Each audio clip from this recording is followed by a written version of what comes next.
ಅಂದರೆ ಕವಿಗೋಷ್ಠಿಯಲ್ಲಿ ಭಾಗವಹಿಸ್ತಕ್ಕಂಥವರು ನನ್ನ ಹೆಸರುಗಳನ್ನು ನೋಂದಾಯಿಸಿಕೊಳ್ಳುವಂಥ ಕಾರ್ಯಕ್ರಮವನ್ನು ಹಮ್ಮಿಕೊಂಡಿದ್ದೀವಿ.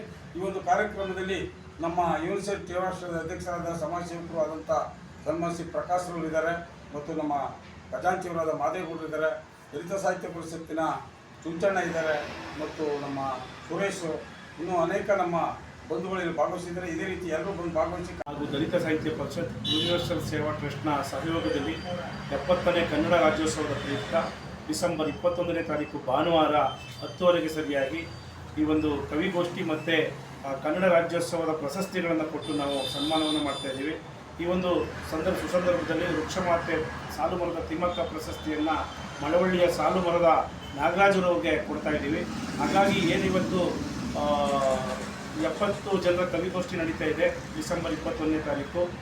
ಎಲ್ಲ ಕವಿಗಳು ಡಿಸೆಂಬರ್ 12ನೇ ತಾರೀಕು ಒಳಗಡೆ ತಮ್ಮ ಹೆಸರುಗಳನ್ನು ನೋಂದಾಯಿಸ್ಕೊಳ್ಬೇಕು. 70 ಜನರಿಗೆ ಮಾತ್ರ ನಾವು ಈ ಸಾರಿ ಅವಕಾಶವನ್ನು ಮಾಡಿಕೊಡ್ತಿದ್ದೀವಿ. ಹಾಗಾಗಿ ಈ ಒಂದು ಕಾರ್ಯಕ್ರಮದಲ್ಲಿ ಬೇಗ ಕವಿಗಳು ತಮ್ಮ ಹೆಸರುಗಳನ್ನು ನೋಂದಾಯಿಸ್ಕೊಳ್ಳೋದ್ರ ಮುಖಾಂತರ ಕಾರ್ಯಕ್ರಮವನ್ನು ಸರ್ವ ರೀತಿಯಲ್ಲಿ ಯಶಸ್ವಿ ಮಾಡಬೇಕು. ಮತ್ತು ಈ ಒಂದು ಕನ್ನಡಾಭಿಮಾನ ಭಾಷಾಭಿಮಾನವನ್ನು ಬೆಳೆಸ್ತಕ್ಕಂಥ ಈ ಒಂದು ಕನ್ನಡ ರಾಜ್ಯೋತ್ಸವದ ಅಂಗವಾಗಿ ನಡೆತಿರ್ತಕ್ಕಂಥ ಕಾರ್ಯಕ್ರಮ.